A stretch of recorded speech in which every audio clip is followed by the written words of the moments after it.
I'd like to start by asking a question. How many of you like to lose all the time? How many of you like to win?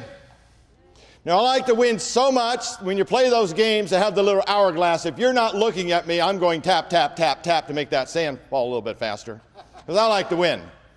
But the unfortunate thing is today, most Christians aren't in that position. See, most Christians are playing a game where they're on the defense all the time.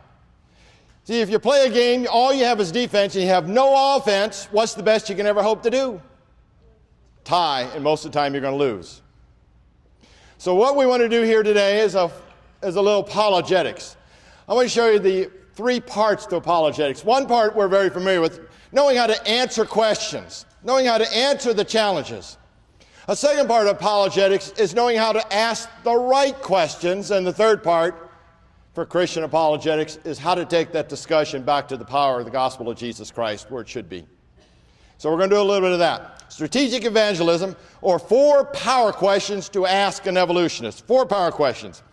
And our roadmap through here will be the Bible has answers, the origin of the universe, the origin of life, the fossil record, and the origin of dinosaurs. We're going to do all that in about 55 minutes, and you will understand it. That's how Marines talk. So let me start here. Here's a professor at Cornell University. Here's where we send our children to be educated, and this is what they're taught. Let me summarize my views on what modern evolutionary biology tells us loud and clear. There are no gods, no purposes, no goal-directed forces of any kind. Now, is that a true statement? Well, let's take a look at what the Bible does have to teach. What we want to do is lay a foundation. Does the Bible give us a firm foundation, a rock-solid foundation to stand on? Well, let me go through some questions here. Does the Bible tell us who created? Yes, it does. All through the Bible, we see the theme, God is the creator. Does the Bible tell us what was created? Yes, it does. It says God created all things. But here's where some controversy comes in. Does the Bible really tell us how God created? I talk to these religion teachers at some of these so-called universities, and they're training their students that the Bible really doesn't teach how God created. If they'd only read the Bible, they'd find an answer. Because in the first chapter of Genesis, it says, and God said multiple times. It tells us right there how he created, spoken into existence by his great power. Psalm 33, 6 and 9, we see the phrase, by the word of the Lord. Even the New Testament teaches how God created. Hebrews 11, 3, through faith we understand the worlds were framed by the Word of God, so things which are seen were not made out of things which do appear. So the Bible clearly tells us how God created, and it is not open to anybody's opinion. But now, does the Bible teach when God created? And yes, it does. And nobody disagrees with this. Everybody agrees. It's called in the beginning. But what about how long did it take God to create? And the Bible's also very explicit on this. 6 days. 6 days. Does everybody believe that? No, but many scholars do. The most widely recognized Hebrew lexicons and dictionaries published in the 20th century. Now, wait a minute. Lexicons? Who writes lexicons? Well, that's very easy. Lexigraphers. Now, who are your lexigraphers? They are some of the top Hebrew scholars, and what do they say? Creation days were literal days. So many of your top Hebrew scholars believe that. There are many scientists that believe exactly that God created everything in 6 days about 6,000 years ago. This is just a partial list of the scientists that believe this. So Hebrew scholars and many scientists from all walks of science believe that God created everything in 6 days. Oh, but Mike, you don't understand. You just don't understand this. Genesis is not real history. It's more of just an allegory, good for spiritual teaching. Now, I love it when people make that statement. I just love that kind of a statement. Because here's what I'm going to do. I want to ask you a question. How many of you out there believe the Ten Commandments? Anybody here really believe those Ten Commandments? Well, okay. Do you really believe they really happened? Do you think God really wrote those things down in history? Well, let me challenge you again. If I were to ask you to go to the book of Exodus and open that up, could you really understand what the Ten Commandments teach? Well, let me give you a couple illustrations. How about this one? Thou shalt not steal. Is that an allegory? Is that real? That's real. We can understand that. The language we can really understand. Thou shalt not steal. It's not hard, is it? How about another one? Thou shalt not murder. Is that an allegory? We hope not. So that's real history. So you agree that the Ten Commandments are real history. They really happened, and we can understand them. So let's go to commandment number 4 in Exodus 20, verse 11. For in 6 days the Lord made the heaven, the earth, the sea, and all that is in them. You just agreed that that's real history, and we can really understand it. 6 literal days. Therefore, I like that word therefore. Therefore, if we don't believe Genesis is real history, then we can throw away the Ten Commandments because we just said we don't believe them anymore and we cannot understand them. You see the tie-in? It's not just the book of Genesis. A belief in our history goes all the way through the Bible. If we can't trust or believe that Genesis chapter 1, 6 days is 6 days, then why in the world do we believe the Ten Commandments? You see the tie-in there. Incidentally, this is a type of reasoning called leading the witness. Lawyers love this. So we know we have a foundation. We know who created, what was created, how it was created, when it was created, and how long it took to create. We have a firm, rock-solid foundation. We have answers. So what is evolution then? You know the sad thing about this is? I can go out and ask 10 different evolutionists to give me a definition of evolution. I'll get 10 different answers. Isn't that sad? No wonder our children are in such confusion. There's no set standard or definition of evolution. So what is it? Evolution is based on something called materialism. That is the ideology that all that exists in this universe is mass and energy. It is the ideology that there is no creator God. Folks, if there's no creator God, there is no Jesus Christ, because the Bible clearly teaches Jesus Christ was the creator. In other words, if evolution, therefore, is true, then the Bible has to be wrong. But if the Bible is true, then evolution has to be wrong. So let's get into this apologetics now. Now that we've laid a foundation, we've seen that the Bible does supply answers. We know who created, what was created, how it was created, when it was created, and how long it took to create. But what do the evolutionists know? Do they have a foundation? Well, let's start with power question number 1, which is going to deal with the origin of the universe. What do we know? Well, we're being taught that about 13 to 15 billion years ago, there was a sudden Big Bang explosion. It was a hot fireball, an expansion of space and time. That is a wonderful story, just a great story. But the question we need to ask is, where did the matter come from to create that great big fireball? That is a wonderful question. So our power question number 1 is, where did the matter come from to create the Big Bang? And the answer is, I get a lot of time, oh, Mike, let's not talk about that. Science doesn't deal with that. You know what? If science doesn't deal with that, that means only one alternative. Are you telling me that in the beginning God created? No, we can't have that. We can't have that. But you know, there's a big problem here. See, you can't have a Big Bang because you cannot have something go bang until you have something that can go bang. I want to know where the matter came from. That is a perfectly legitimate scientific question. Where did your matter come from to create your Big Bang? And since evolution is based on materialism, all that exists is mass and energy, they do not allow for any supernatural, they have a big problem. Now I'm going to give you some ideas where some of these evolutionists think it came from. Here's Dr. Paul Davies, PhD in physics, wrote a book called The Edge of Infinity, 1995, and he clearly explains where that matter came from. Now remember, evolution is based on materialism, no supernatural, no miracles, but here's what he says. The Big Bang represents the instantaneous suspension of physical laws. The sudden abrupt flash of lawlessness that allowed something to come out of nothing represents a true, what's that word? Miracle. No wonder our students are so confused. Out of one side, they say no miracles, no faith, no supernatural. Then they go off and say there's miracles. You know, there's a big difference between our miracles and evolutionist miracles. In the Bible, we have miracles. We recognize there's miracles all through the Bible, but we have a miracle maker, don't we? So at least we have a reasonable faith. Evolution clearly requires miracles, but they have no miracle maker. That is called a blind faith. Now, let me give you another idea here out of Discover magazine. This one might be a little difficult to read because it's bilingual, so bear with me on this. The universe burst into something from absolutely nothing, zero, nada. And as it got bigger, it became filled with even more stuff that came from absolutely nowhere. Isn't that a marvelous statement? Discover magazine, giving us all the science we never wanted to know. Now, Joseph Silk, PhD astronomer and evolutionist, wrote a book called The Big Bang. Now, this man does give a very honest answer. I'll give him credit for giving a very honest answer here. It is only fair to say we still have a theory without a beginning. That is a very fair statement. No beginning for what they believe. Here's another gentleman, Sten Odenwald, makes this statement, also an evolutionist, and wrote the book The Astronomy Cafe. Astronomers have not the slightest evidence for the supposed quantum production of the universe out of a primordial nothingness.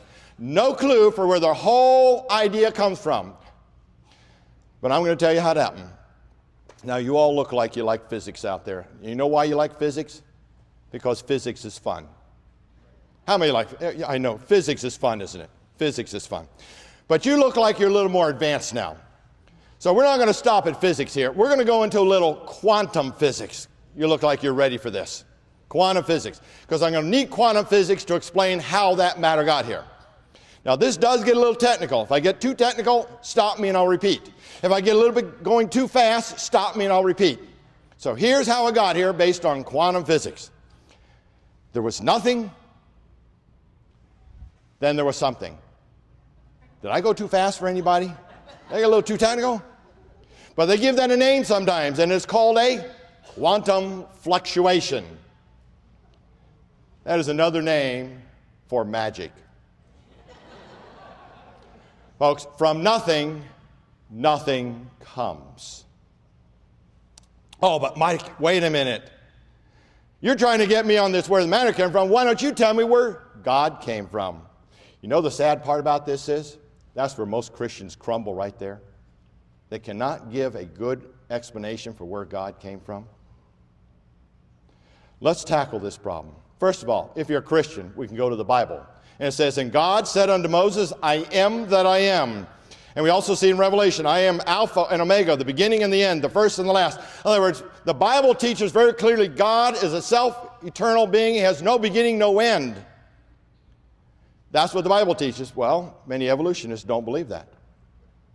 They have a different worldview that says there is no creator God. So here's what we're going to do. We're going to answer this question. We answered it with the Bible. Why the Bible? Because that is our most powerful tool we have. Our first source should always be God's Word. Then I'm going to use the other source that God gives us, His creation. And I'm going to pose three possibilities here for where the universe came from. The universe created itself, the universe has always existed, and the universe was created. Those are the only three legitimate possibilities. And I know some people say, oh, Mike, there's a fourth one. There is no reality. I think that's a great statement, because as soon as somebody says there's no reality, I reach around the back of their pocket, take out their wallet with a complaint, I say it never really existed. So these are the only three legitimate choices. The universe created itself, the universe has always existed, or it had to be created. Well, let's start with number one. And I'll ask two questions. Can something create itself? Well, in other words, can that chair you're sitting in create itself? No. Can the vehicle you drive or hope to drive create itself? No. Can you create yourself? Absolutely not. Something cannot create itself. Question number two, can nothing, an absolute void, nothing create something? The answer has to be no, because we know from the Latin, from nothing, nothing comes. Something cannot create itself. Nothing cannot create something. And that would also violate the law of cause and effect, which says for every effect there must be an equal to greater cause. Folks, if you're going to have nothing create something, we have a violation of that law. Because the effect cannot be greater than the cause, and nothing cannot be greater than something. Therefore, I love that word, therefore.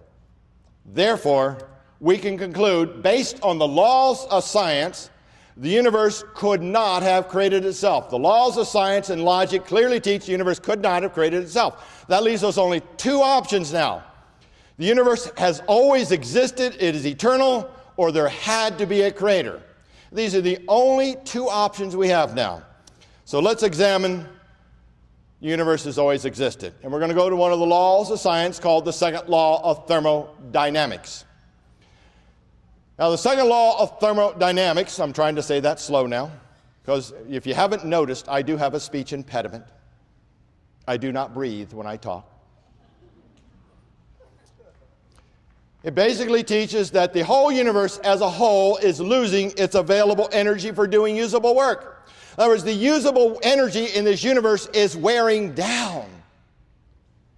It's constantly wearing down.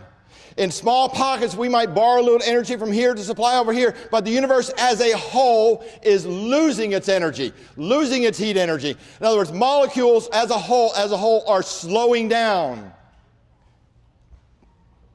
Therefore, if this universe was eternal, we would be in what is called a virtual heat death, meaning there'd be virtually no molecular movement. Everything would have lost its available heat energy for doing work. Therefore, the universe cannot be eternal. It had to have a beginning. So our three possibilities now: the universe created itself has to be false based on the laws of science and logic. The universe has always existed has to be false based on the laws of science and logic. That leaves us one possibility. Based on science, there can only be one possibility, and that is, in the beginning, God created the heaven and the earth. See, God gave us two sources of information, two sources of knowledge. His Word, which clearly teaches He's the creator of all things, and His creation, which verifies that there had to be a creator. We can use them both. Now, let's take this to the next stage now, strategic evangelism. We've just shown how to ask a question. Where did the matter come from? Now we need to take that question to the gospel where the power is. If evolution is unable to explain the origin of matter and energy through naturalistic means, it is without a foundation. Why should I accept evolution when you cannot produce the evidence? I already have a faith. Tell me about your faith, and I will tell you about my faith. And oh, by the way, would you tell me what your faith has to offer me, and I'll tell you what my faith in Jesus Christ has to offer you. You see how we do that? One power question. Where did the matter come from? They have no foundation, no answer. We do. If they have no foundation, no answer, they're asking us to accept evolution by faith, and we already have a faith. And our faith has answers. Therefore, it is logical and reasonable to believe that God, not unknown magical events, created the universe. See, we have a rock-solid foundation. We know who created, what was created, how it was created, when it was created, how long it took to create. We have answers. They're in God's Word. So for the evolutionists, have no foundation. So let's go to our power question number 2, which is the origin of life. How did life originate? There's only two possible answers to that question. Life evolved by natural processes, or life was created. There are no third choices. People say, oh, Mike, you're being awful narrow-minded about this. There are other ways we could have gotten here. My response to that is, name one. I have never had anybody name a third possible way we could have gotten here. Oh, but Mike, we came from outer space. Does that really answer the question how life originated? No, it doesn't. Just pushes the question to outer space. The question is, how did life originate? And only two possibilities. Now, the model of evolution teaches that about 4.5 billion years ago, the earth formed all by naturalistic processes. This is their foundation for how life got started. Then over long periods of time, chemicals began to form in a pool where they've nicknamed the primordial soup. Then over more long periods of time, these chemicals bonded together to make molecules. And finally, over more long periods of time, these molecules bonded together to make the first living cell. And we have our formula, time plus chance equals life. Does that make you feel pretty good about yourself? Something exploded, formed a pool of chemicals, and here you are. That gives you some self-worth there. You know, the Bible teaches something very different from this. Probably one of the best verses in the Bible dealing with creation comes out of the New Testament. Colossians 1:16. For by him were all things created, that are in heaven, that are in earth, visible and invisible, whether there be thrones or dominions or principalities or powers, all things are created by him and for him. Notice the use of the word all there. You know what all means? All. But you know, God made sure we understood it meant all. Notice the phrase, visible and invisible things. Doesn't that cover all things? The things we can see and the things we can't see means all. So God was very explicit that he created all things out of Colossians 1:16. So we have a difference on how life originated. Now, before we get into this a little bit more, I need to do a little review. Need to review some biology terms. Now, the reason I take time to do this is because sometimes we have people coming to these lectures who have been out of the biology classroom for maybe a year or two. So we need to do a little review here, a little refresher. Now, our first term are the atom. What are atoms? They're a basic unit of matter. That's not too hard. Basic unit of matter. Now, what do atoms like to do? Well, sometimes atoms will bond together to make things known as molecules. And we're all familiar with the molecule water, H2O. So atoms can bond together to make molecules. Now, what do molecules do? Well, molecules can bond together to make amino acids. So amino acids are very important. Why? Because sometimes they're considered the building blocks of life or building blocks of proteins. In other words, if you can't get amino acids, you can't get life. So they're very important.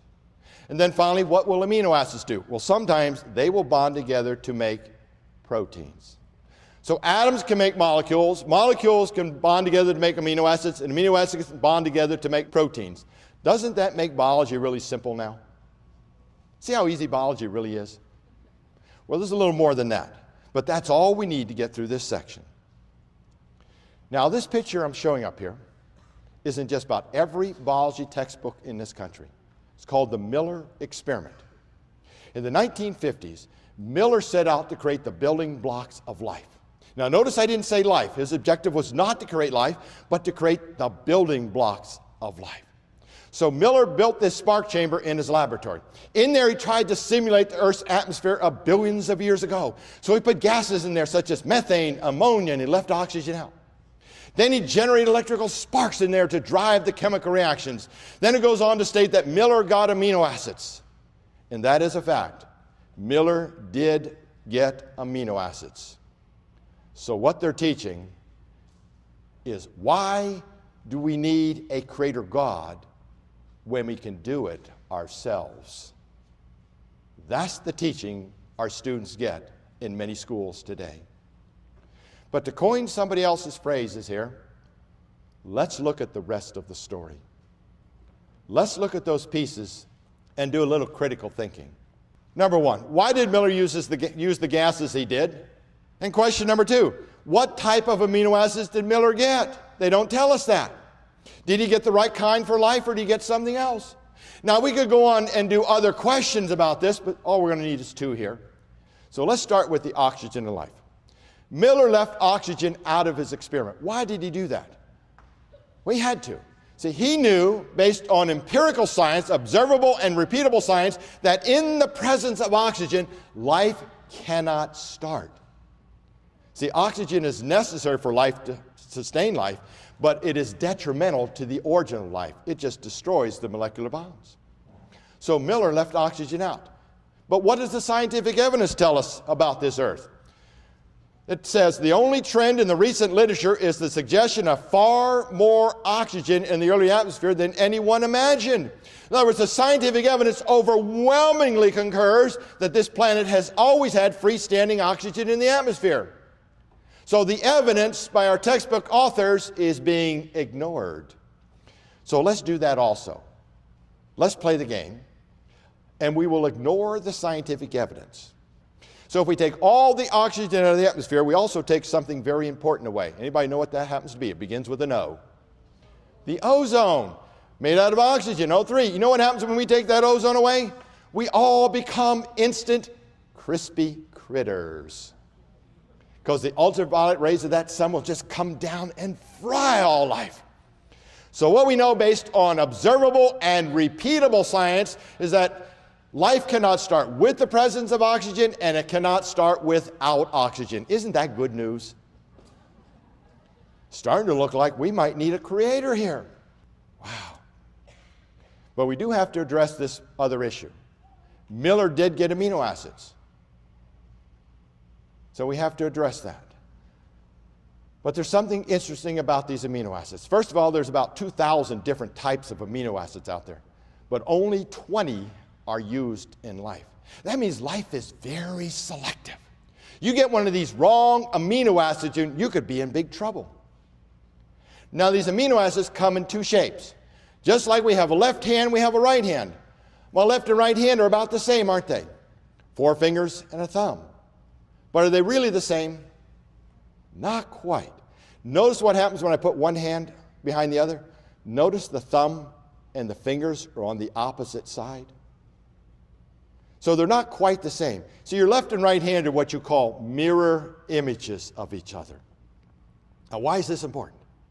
See, this is important because these amino acids come in two shapes. Guess what we call them? Left-handed amino acids and right-handed amino acids. What's the difference? Well, just like our hands, left and right-handed amino acids have the same components, same atoms. And also like our hands, left and right-handed amino acids are mirror images of each other. Now, why is this so important? This is important because every amino acid in every protein in your body, and you have trillions of these, is left-handed. You do not have a single right-handed amino acid in any protein in your body. Matter of fact, every life form, all of life, has 100% left-handed amino acids in every protein. There are no right-handed amino acids known to be used in any proteins in life anywhere. Now, why is this important? This is important because of what our textbook authors failed to put in the textbooks. What Miller really ended up with was an even mixture of 50% left-handed and 50% right-handed amino acids. Folks, that is not life. That is like a poison to life. Every experiment we have ever done has always ended up with about an even mixture of left and right-handed amino acids. Every one has failed. Even when we start with all left-handed amino acids, we can do that, put them over here. When we start with all left-handed amino acids, they will naturally start reverting back to a mixture of left and right-handedness. In other words, the tendency is always away from life, never towards life. So how could it get started? But it gets better. The more you learn about science, the more you see there has to be a creator. When we die, we're made up of 100% left-handed amino acids. When we die and we become as dead as we can be, and that's going to be pretty dead, do you know what happens to our 100% left-handed amino acids? They start reverting back to a mixture of left and right-handedness. What did Miller really simulate? Death, a poison to life. The whole experiment is a known and recognized failure. So the question I have then is, why do they continue to put known, wrong information in textbooks? Well, I'm going to simulate why they do this. Now, in order to simulate this, I need to create a little bit of anxiety in some of you here today. And incidentally, my spiritual gift is creating anxiety in other people. So here's how I'm going to do this.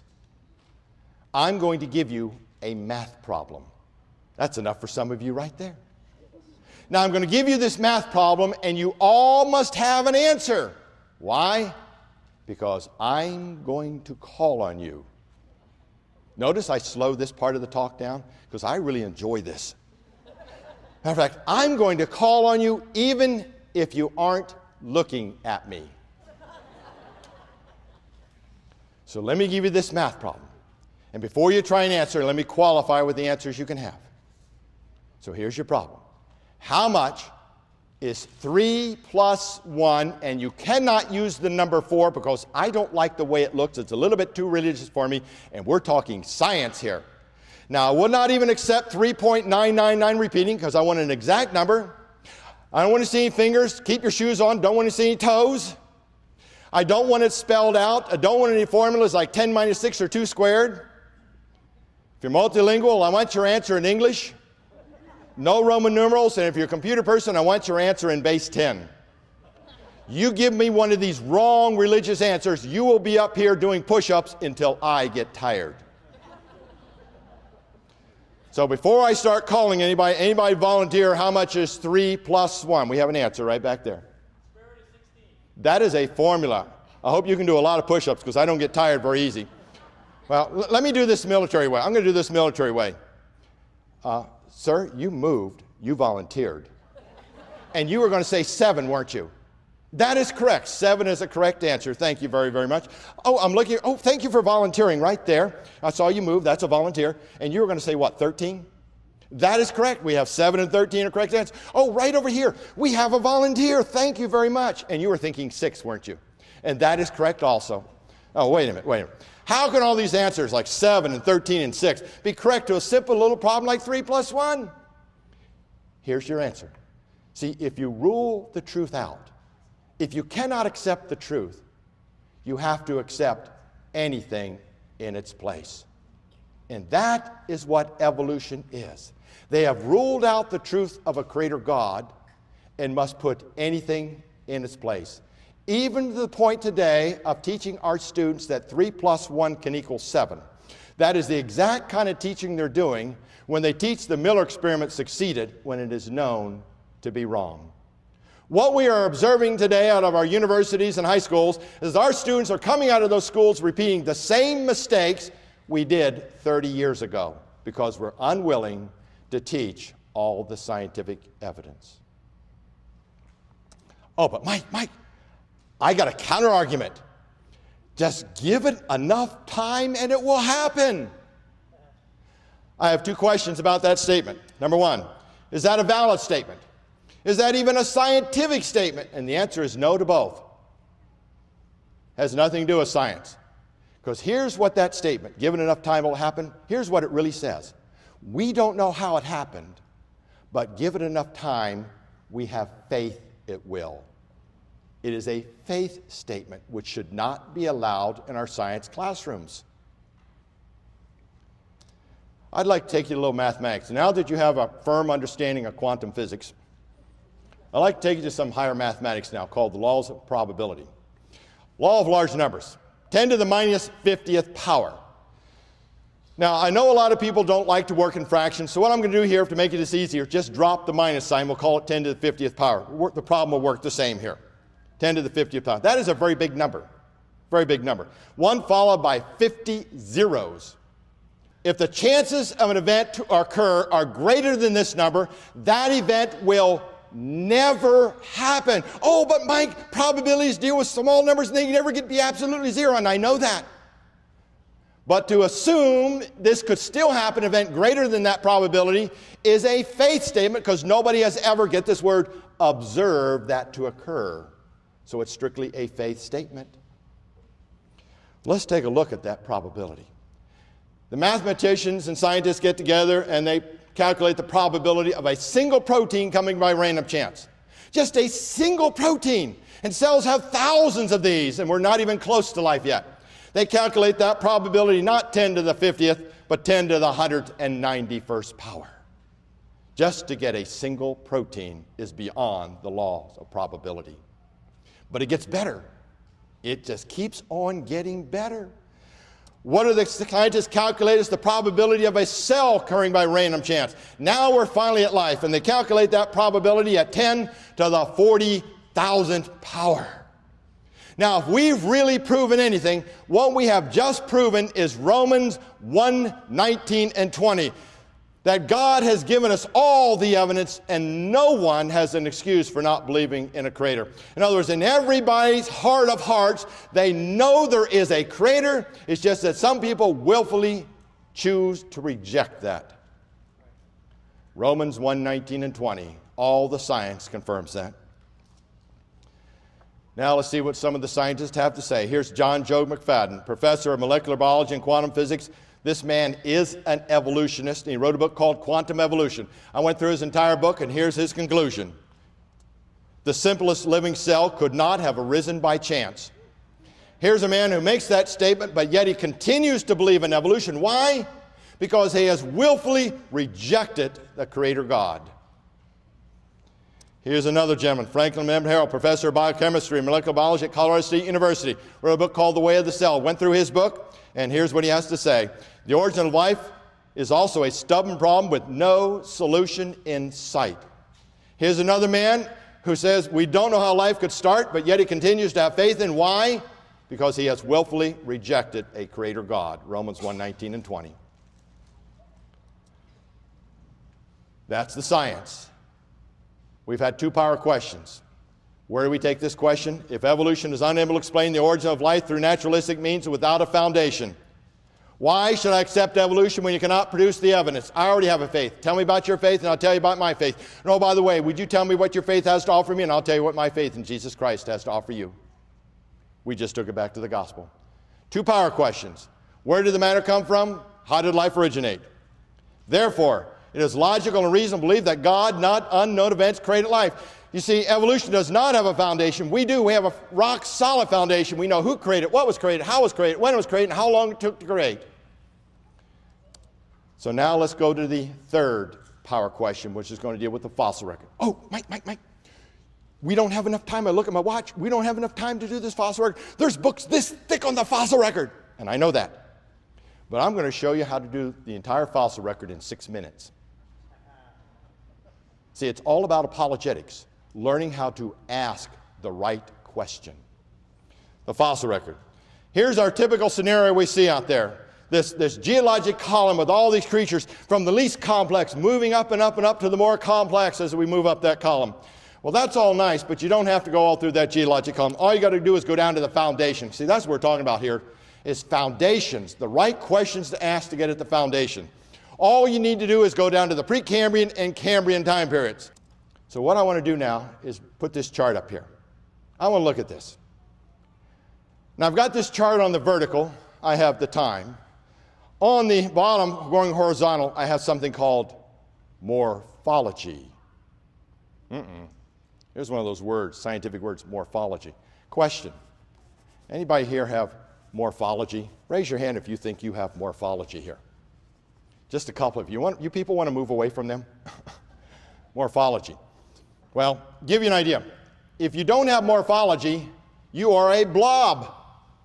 See, morphology just means shape. So vertical, I have the timeline. On the bottom, going horizontal, I have morphology. Now, Darwinian evolution, if it's true, we start with this single cell. Oh, wait a minute. Start with a single cell? How many steps did I just skip? How many millions of steps did I just skip? You see, it goes back to the origin of life, doesn't it? How did you get that first cell? They can't answer that question. See, I don't like to let them assume these things. They're claiming to be scientific. Let's get rid of their assumptions. You can't assume a cell came into being. We already saw that that can't happen by any known science. But we'll just start here. They've got that single cell. Then they have this tree of life branching up to all these diversity and complex creatures. Now, if evolution is true, if it really is true, we should find all the transitions between the Cambrian and Precambrian, the Precambrian and Cambrian. We should find single cell, which we do. We should find 2-cell, 10-cell, 100-cell, 1,000-cell, million-cell creatures. If evolution is true, we must find that. But in fact, what we find in the fossil record is the appearance of very complex creatures with 0 transitions. Anybody know how much 0 is? 0. 0. In other words, the fossil record, the foundation for the rock fossil record is missing. You don't have to go anywhere else. And I won't even settle for 2 or 3 or 4 alleged transitions. Folks, there needs to be millions of transitions before I will accept evolution. I need to see the observable evidence. Why? Because great claims require real evidence. Oh, but Mike, what about these whales with legs we found? There are certainly transitions. Folks, we have found 4-inch knobs on a 70-foot whale. You know what a 4-inch knob on a 70-foot whale is? It's not a leg, it's a pimple. Fossil record, Ernst Mayr, former professor of zoology at Harvard University, considered to be Darwin of the 20th century, wrote a book called What Evolution Is. I went through his entire book, and he starts off this way. He says, given the fact of evolution, notice he calls evolution a fact. Here's how he supports his facts. One would expect the fossils to document a gradual, steady change from ancestral forms to the descendants. But this is not what the paleontologist finds. Instead, he or she finds gaps in just about every phyletic series. Went through his entire book. All he could come up with about a half a dozen alleged transitions. That is not evolution. That is supporting there had to be a creator. That's what his book really supports, is a creator, whether he knew it or not. Fossil record. Based on the evolution model, the entire foundation for the Darwinian evolution, the fossil record is missing. You know where we go now? Why should I accept evolution when you cannot produce the evidence? I already have a faith. Tell me about your faith, and I'll tell you about my faith. Didn't we just do that in about 6 minutes? The entire fossil record. You see, if they're going to go off to these, this Archaeopteryx, this missing link between dinosaurs and birds, don't go there unless you're prepared to. Go back down to the foundation. Stick to the foundations. If they don't have a foundation, they have no starting point.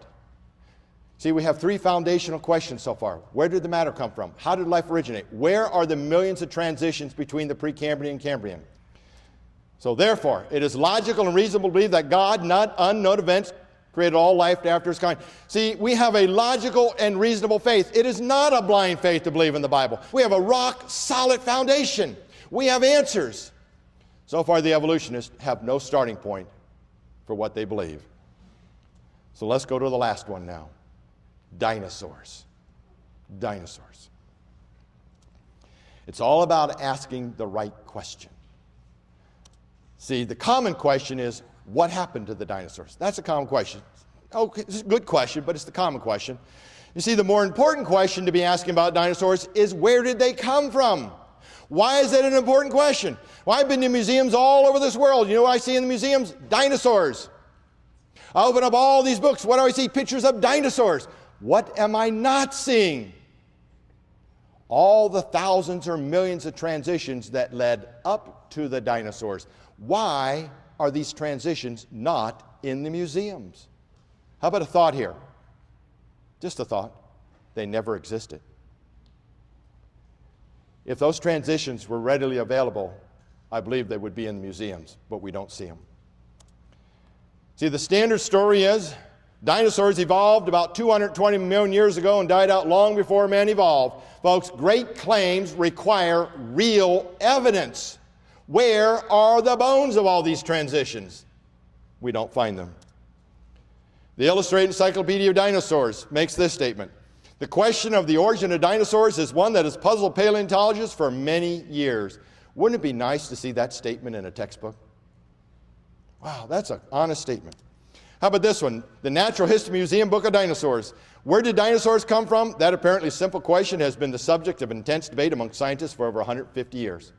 In other words, we don't know scientifically where the dinosaurs came from, but if you open up the Bible, you'll find out dinosaurs were created on day 6, the land animals. If evolution is unable to provide the thousands of transitions for the origin of dinosaurs, then it is without a foundation. Why should I accept evolution when you cannot produce the evidence? I already have a faith. Tell me about your faith, and I'll tell you about my faith. And oh, by the way, would you tell me what your faith has to offer me? And I'll tell you what my faith has to offer you in Jesus Christ. Right back to the gospel. Therefore, it is logical and reasonable to believe that God, not unknown events, created the dinosaurs. We have a reasonable and rational faith, not a blind faith, but a very logical faith. We have answers. We have answers for every one of those foundational questions. Evolution does not. No beginnings, no starting point. So what is evolution then? If it can't be defended scientifically, what is it? Evolution is a faith-based belief system. It cannot be defended scientifically. No foundation for what they believe. But the Bible does offer us a foundation. The Bible offers us answers. Teaches us who created, what was created, how it was created, when it was created, how long it took to create. But you know the greatest thing about all that is? The one who did all that says you can have a personal relationship with him. That he loves you and he cares for you. That is the great statement about our Creator. The one who called all that into existence cares for each and every one of you. Now I'm going to finish with a final story here. Final story. I used to be an evolutionist. In fact, I was an evolutionist till I was 30 years old. I also used to be an athlete. For those of you who understand physics and the second law of thermodynamics, here it is, in action. One day I was in a gymnasium lifting weights. You have to lift weights. If you want to run around circles faster, throw things further, and jump higher, you have to lift the weights. And as I was in that gymnasium that day lifting the weights, a man came up and sat down beside me, and for the first time in my life, someone presented the gospel to me. Then he asked me some questions. I answered all his questions wrong and ignored everything he had to tell me because I had no room in my life for God then. 7 years after that, I was on a business trip to Indianapolis. I was in computers at that time. I got done work late one evening, got back to the motel room, got in bed, and as I lie there in bed that night, I finally understood that message. That is the night I got on my knees and professed Jesus Christ as my Lord and Savior. And as I crawled back into bed, I still couldn't go to sleep because I had a desire to teach the book of Genesis, which I had not read yet.